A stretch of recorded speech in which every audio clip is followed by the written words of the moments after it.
My name is Dr. Cindy Weber, and I attended and my family attended the DISD schools from 2nd to 12th grade, graduating from Bryant-Adams.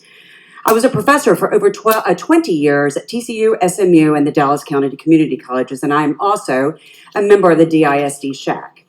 This SHAC committee had several flaws. First, only 16 out of the 33 SHAC members voted on the controversial sex education curriculum. This violates DISD quorum requirements. Therefore, the votes presented to you are not necessarily the opinion of SHAC because the numbers are just too small. The SHAC is required to give public notice of all the curricula reviews. To my knowledge, the only public notice was that on the SHAC website or posters, papers on the doors, and I don't think parents or community are very familiar with the SHAC website. Reviewers had to drive to a specific place on certain days to review. No public viewing online was permitted. From public viewing, only 4 people commented, and SHAC did not survey the community about their opinions.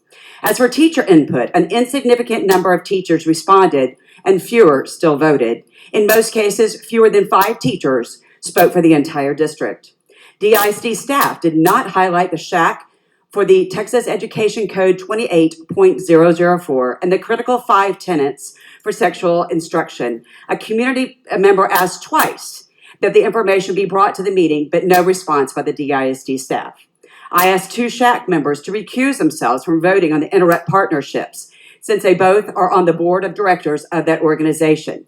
Neither recused themselves. This is a clear conflict of interest, and it destroys the integrity and ethical standards of SHAC and violates the DISD policy.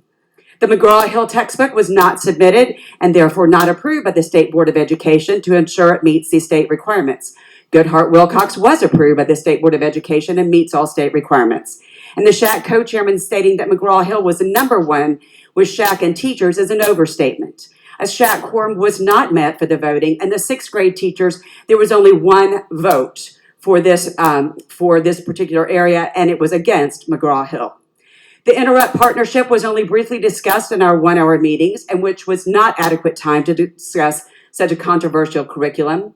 The community and parents need to be much more aware of the sexually graphic information presented to their children. And Interrupt now references, okay, so you need to go to this website if you haven't seen it. You will be shocked by the promiscuity and perversion that they now represent on Interrupt's website. Ladies and gentlemen, the SHAC meetings were poorly run and violated many requirements of the DISD. The curricula that was approved violates the State Board of Education rules and mandates. The process was corrupted by people who have a clear conflict of interest. You just can't approve this. You can't approve McGraw-Hill and Interrupt. And I ask you to please vote for Goodhart-Wilcox